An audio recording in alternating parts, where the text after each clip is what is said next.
New Jordan Luka 2 highest basketball shoes, mabibili lamang sa halagang $3,199. I-click lang ang link sa comment section. Ang Phoenix Suns ay nasa bingit ng isang malaking pagbabago habang humaharap sila sa mga limitasyon sa pananalapi at underperformance. Ang nalalapit na trade ni Kevin Durant ay nasa sentro ng mga diskusyon habang ang Suns ay kinakailangang mag-navigate sa isang masalimuot na off-season sa ilalim sa pamumuno ni Matt Ishbia. Sa kabila sa mataas na pag-asa para sa malalim na playoff run, hindi umabot si Durant at ang kanyang team na matakasan ang unang round. Ngayon, ang Suns ay humaharap sa isang nakakatakot na $194 million payroll na lumalampas sa second apron threshold ng $190 million at tumataas ang pressure. Para manatiling kompetitibo, kailangang dumagdag ng young talent sa kanilang roster ang Suns na itinatayo sa paligid ng mga volume scorers tulad ni Bradley Beal, Devin Booker at Kevin Durant. Gayunpaman, ang kanilang mga limitasyon sa pera at kakulangan sa mga trade assets ay nagpapahirap sa gawaing ito. Sa $150 million na utang kina Beal, Booker at Durant sa susunod na taon at walang flexibility na gamitin ang mid-level exceptions o mag-trade para sa mga all-star na players, ang Suns ay humaharap sa isang mapait na realidad dahil ang pag-trade kay KD ay maaaring ang kanilang tanging viable na option upang mabago ang team. Samantala, ang Golden State Warriors na minsang naging isang dominanteng puwersa ay nasa kagipitan sa pangangailangan ng isang tagapagligtas upang muling buhayin ang kanilang dinastiya. May mga chismis na nagsasabi na ang potensyal na muling pagsasama kay Kevin Durant ang maaaring maging sagot. Ngayon, sa kanilang maagang playoff exit, nag-viral ngayon ang isang video na makikita si Kevin Durant na ginagawa ang isang jump shot sa loob ng isang club. KD and his bitch practicing that jumper.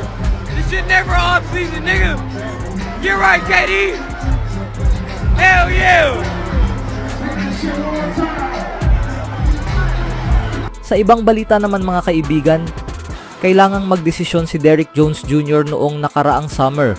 Maari siyang sumali sa isang garantisadong contender tulad ng Boston Celtics para magbigay ng forward depth o sumali sa bagong nabuo na Dallas Mavericks para magkaroon ng pagkakataong makakuha ng starting spot sa isang team na nangangailangan ng forward play.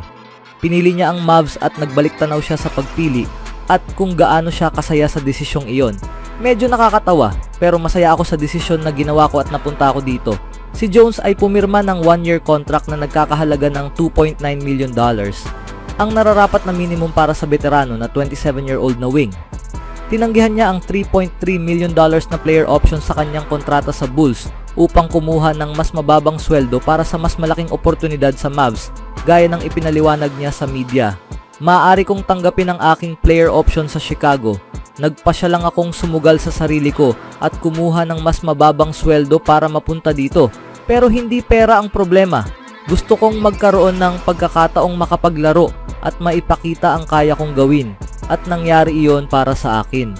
Nakapag-set up si Jones Jr. ng perpektong pagkakataon para maging malaking free agent sa off-season ng 2024. Gagawin ng Mavericks ang kanilang makakaya upang mapanatili ang forward, ngunit napatunayan na niya ang kanyang kahalagahan bilang isang athletic 3&D talent na isa sa mga pangunahing dahilan kung bakit naging isa sa mga pinakamahusay na defensive teams sa NBA ang Mavericks mula March 2024. Nagbunga ang kanyang pusta dahil inaasahang pipirma siya ng kontrata na nagkakahalaga ng higit pa kaysa sa non-tax mid-level kasama ang ibang team kung aalis siya sa Mavericks na ang franchise sa Dallas ay kailangang bawasan ang sweldo upang magkaroon ng mas maraming puwang upang ma-accommodate ang muling pag-sign kay Jones. Nag-average si Derrick Jones Jr. ng 8.6 points at 3.3 rebounds ngayong season na pinataas ang kanyang mga numero sa 9.8 points at 3.6 rebounds sa playoffs. Siya ang magiging tagabantay kina Jason Tatum o Jaylen Brown, dalawang players na malamang na magiging backup siya kung pinili niya ang Celtics kaysa sa Mavs noong nakaraang summer. Kahit na 27-year-old lang si DJJ, ang kanyang impluensya sa locker room ay isang malaking salik sa kanyang tagumpay. Ang 8 taon na veterano sa NBA ay nakapagbuo ng magandang relasyon sa mga rookie sa team at nagbibigay ng mataas na papuri sa mga na-achieve ni Dereck Lively II ngayong season. Mula noong unang araw na dumating si D-Live dito, alam namin na maaari siyang maging espesyal. Dumating siya dito, isang 19-year-old, tumatakbo sa court, puno ng enerhiya, kumukuha ng rebounds sa mataas na antas at iyon ang inaasahan namin mula sa kanya. Iyon lang ang hinihingi namin. Ang kanyang hindi makasariling laro sa court ngayong season ay naging paborito siya ng mga tagahanga at ng roster. Ang pagpapanatili sa kanya ay magiging isang mahirap na hamon katulad sa pagkawala ng Nuggets kay Bruce Brown noong nakaraang season, ngunit kailangan ng Mavericks na subukang gawin ang lahat upang matiyak na mananatili siya. Siya ang ideal na forward sa isang team na may point guard tulad ni Luka Doncic dahil kaya niyang tanggapin ang defensive pressure mula sa mga bantay at wing ng kalaban habang nagiging catch and shoot option sa corner o isang lob threat kung may open na lane. Siya ay isang mahusay na driver sa bola sa mga open lane opportunities at may kakayahang gumawa ng tamang pasa kapag kinakailangan. Tumaya si Jones sa kanyang sarili sa isang murang kontrata ngayong season, ngunit nailagay niya ang kanyang sarili sa linya para sa isang career-defining payday ngayong summer anuman ang mangyari sa 2024 NBA Finals. Sa ibang balita naman mga kaibigan, alam ni Andrew Wiggins ang ilang bagay tungkol sa pagpapabagal sa opensa ng Boston Celtics. Sa 2022 NBA Finals, napigilan ng forward ng Warriors ang starting Celtics na si Jason Tatum patungo sa 4-2 na tagumpay ng Golden State sa serye. Ipinaliwanag ni Wiggins kung paano mapipigilan ng Dallas Mavericks ang mainit na opensa ng Celtics na may pinakamataas na rating sa liga na umabot sa 119.6 sa 2024 NBA Playoffs.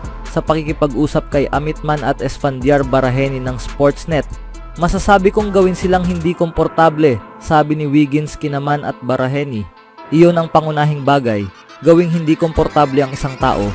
Ang isang mahusay na player ay palaging may isa o dalawang galaw, ang kanilang go-to moves, pero tingnan natin kung magagawa mong ipagawa sa kanila ang ikatlo, ika-4 o ika-5 option, ano ang itsura nito. Panatilihin silang hindi komportable. Manatiling nakasunod sa kanila at subukang pag-urin sila, iyon ang aking layunin. Si Wiggins ang pangunahing tagabantay ni Tatum noong 2022, habang binabantayan ang kasalukuyang mukha ng prangkisa ng Boston.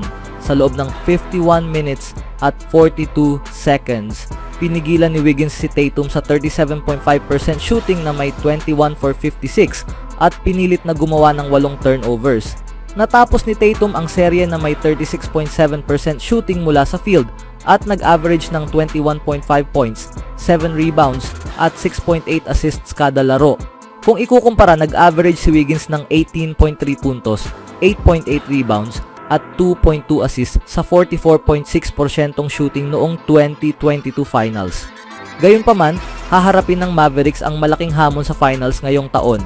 Dahil ngayong 2024, nag-average si Tatum ng 26 points, 10.4 rebounds at 5.9 assists sa 44.2% shooting sa 14 playoff games.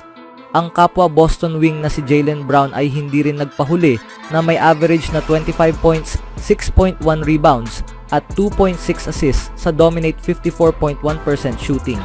Nag-average si Brown ng 23.5 points, 7.3 rebounds at 3.7 assists laban sa Golden State noong 2022 finals at mas mahusay ang kanyang shooting ngayon na may 43.1% kumpara sa 36.7 ni Tatum. Naging mahirap ang paglalakbay ng Dallas patungo sa finals. Tinumba ang star-studded LA Clippers sa first round si Shai Gilgeous-Alexander at ang number 1 seeded Oklahoma City Thunder sa Western Conference semifinal round at si Anthony Edwards at ang Minnesota Timberwolves sa conference finals. Sa nakikita tila ang Celtics ay ibang klaseng kalaban na ngayon. Ngunit matalino rin ang Mavericks kung makikinig sila kay Wiggins na tumulong sa Warriors na talunin ang halos parehong Celtics 2 taon na ang nakakaraan. Anong masasabi niyo mga kaibigan? Always do it on my own, so I gotta get through it. And the only thing I know is to love what I'm doing. Never give up, never slow, till I finally prove it. Never listen to the no's, I just wanna keep moving. Keep my head up when I act, head up, that's a fact. Never looking back, I'ma keep myself on track.